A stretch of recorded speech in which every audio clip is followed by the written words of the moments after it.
He can be a bit peculiar. It's an affable chat with Jack the garden cat. Not a good mushroom year. I'll just tell you right out, it's not a good mushroom year. We're going to gamble and we're going to go to the Burnside Road. This is the last day of Cascade buck season. And that was one of the problems. That one place that I really wanted to scope out, I couldn't because there were two vehicles, hunter vehicles parked there, and I really didn't feel comfortable hanging around. I do wildflower hikes. I do fall colors. There are other hikes. I do 6 or 7 hikes a year. Just this is the only mushroom-oriented one. When you're looking for mushrooms, you're just staring at the ground and you're not really paying attention to where you are. It's really easy for people to get lost, and every year someone in Oregon does get lost looking for mushrooms. So let's not let it be one of you, okay?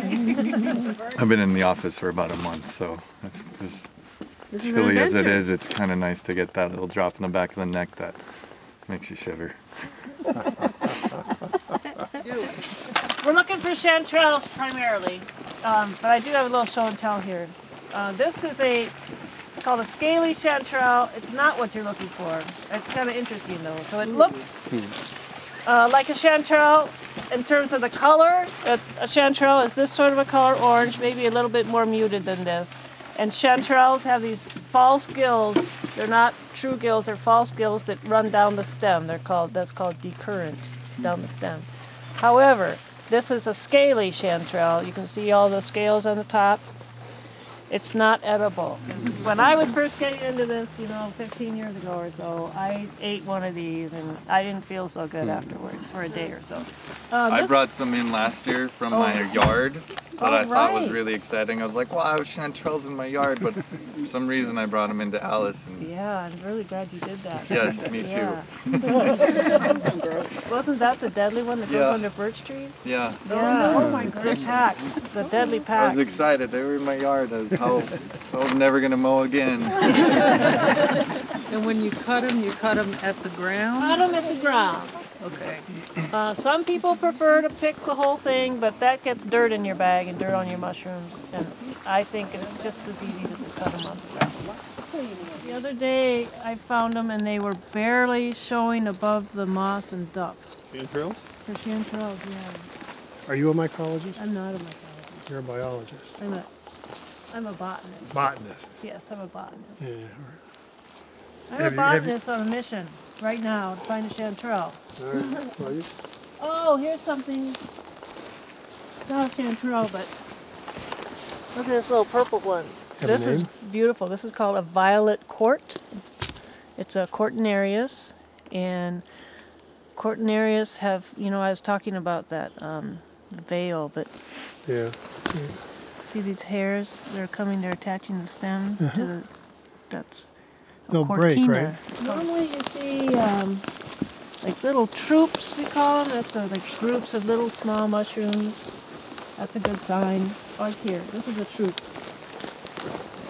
We call this a troop of mushrooms. So this is 2 different kinds of mushrooms. We got this little guy and this one. They're probably in the genus Mycena, but that's a good sign.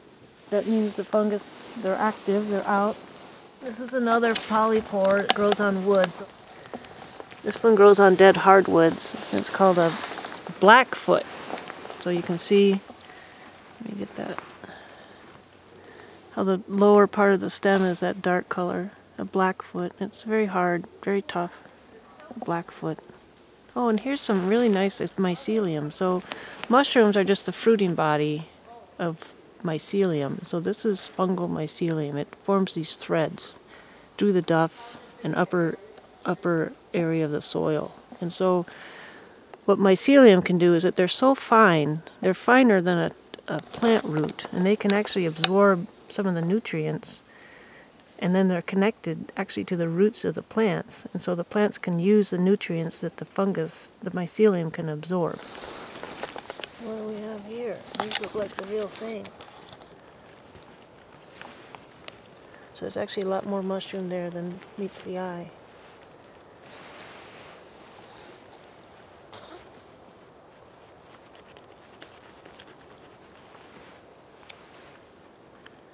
Chanterelles! Come take a look! Oh, I'm almost stepping on them.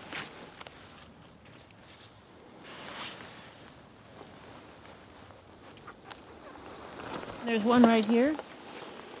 See that?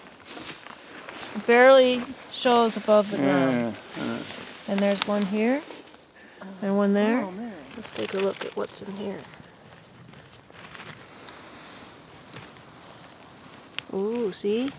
Much bigger than what initially shows up.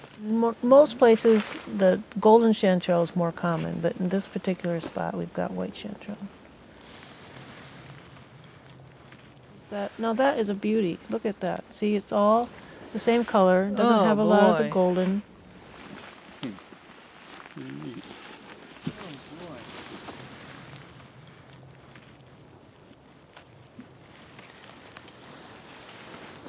That is a beautiful white chanterelle. Look at that.